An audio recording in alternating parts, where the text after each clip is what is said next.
રાજકોટમાં સરકારી નોકરી આપવાની લાલચે છેતરપિંડીની બે અલગ ફરિયાદ નોંધાઈ છે। શહેર ક્રાઇમ બ્રાન્ચ અને પ્રદ્યુમનનગર પોલીસ સ્ટેશનમાં બે ફરિયાદ નોંધાઈ હોવાની વિગતો છે।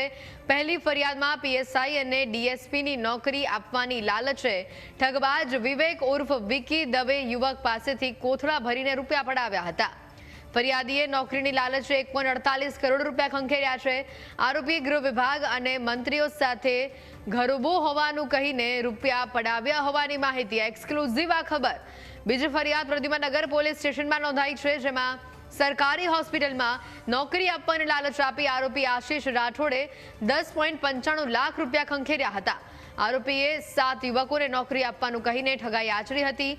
હાલ સમગ્ર મામલે પોલીસે વધુ તપાસ હાથ ધરી છે। પૈસાનું કામ છે, 2-5 હજાર રૂપિયા હોય તો ઠીક છે। કયો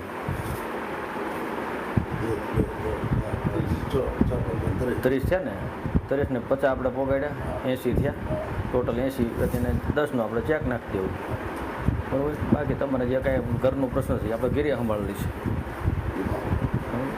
બીજું શું હોય। અને જાજી મૂંઝવણ હોય તો હાજરમાં તમ તાર તોય આપણી પાસે વસ્તુ પડી છે, લેતા જાઓ।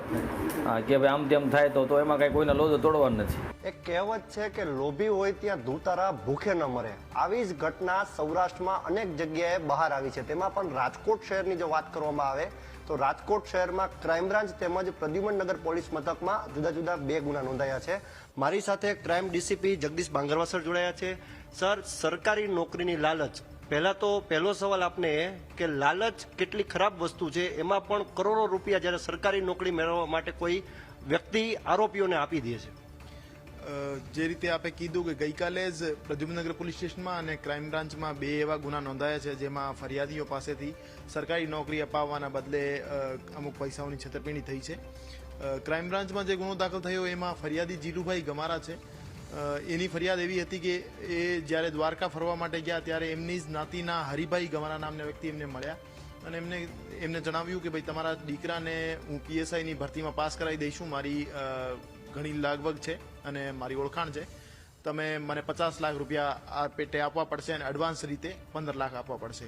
પછી પીએસઆઈનું રિઝલ્ટ આવતા એમાં ફરિયાદીના દીકરાનું નામ નહોતું, તો ફરિયાદીએ જે આરોપી જે હરિભાઈ ગમારા છે એમના પાસેથી પૈસા પરત માંગ્યા, ત્યારે 14 લાખ એમને પરત આપવામાં આવ્યા હતા અને 1 લાખ રૂપિયા ખર્ચે પેટે આરોપીએ રાખી લીધા હતા।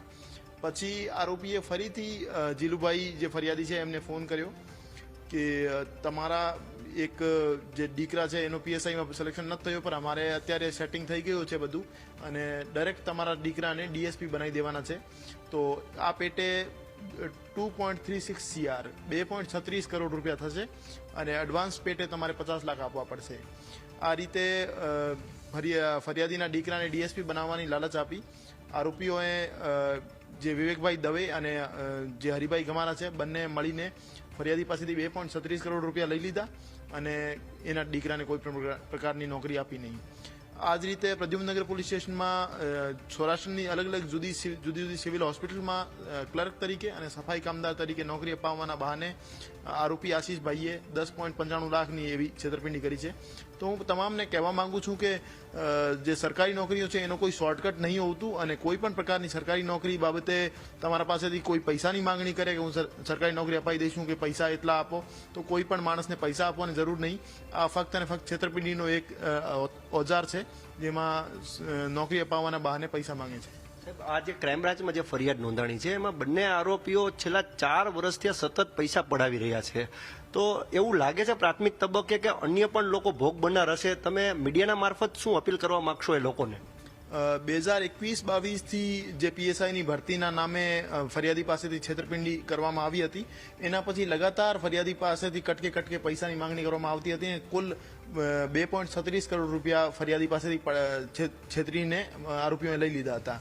તો છેલ્લા 4 વર્ષમાં આટલી લાંબી કોન્સ્પિરસી કરી છે, તો એમાં અમારું માનવું છે કે બીજા પણ માણસ એનો ભોગ બન્યા હશે, તો આરોપીને અરેસ્ટ કરી અમે એમની ગહેન પૂછપરછ કરીશું અને બીજા કોઈ વિક્ટિમ હોય અને આપને મીડિયા મારફતે હું તમામને અપીલ કરવા માંગુ છું કે એ જે આરોપી હરિભાઈ ગમારા અને વિવેક દવે આ બંને દ્વારા કોઈ પણ માણસને સરકારી નોકરી અપાવવાના બહાને પૈસા લીધા હોય તો રાજકોટ ક્રાઇમ બ્રાન્ચનો સંપર્ક કરે, જેથી અમે ફરિયાદ નોંધી આગળની કાર્યવાહી કરી શકીએ. તમે પણ એક મહેનત કરીને આઈપીએસ અધિકારી બન્યા છો, રાજકોટ ક્રાઇમ બ્રાન્ચના ડીસીપી તરીકે ફરજ બજાવી રહ્યા છો.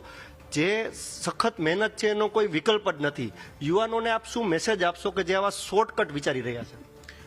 કોઈ પણ આપને જીવનમાં કોઈ પણ સફળતા અથવા કોઈ પણ મુકામ હાસિલ કરવું હોય તો એનો કોઈ શોર્ટકટ નહીં હોતું. આપને કડી મહેનત જ કરવી હોય છે. મહેનત સિવાય કોઈ ઓપ્શન નહીં. અને આપને કોઈ પણ વ્યક્તિ એવું કહેતો હોય કે ભાઈ હું અમને પૈસા લઈને મારી લાગવગના કારણે હું તમને નોકરી અપાઈ દઈશું અથવા સક્સેસ અપાઈ દઈશું, તો આવું આ એક ફક્ત અને ફક્ત છેતરવાનો એક તરીકો છે.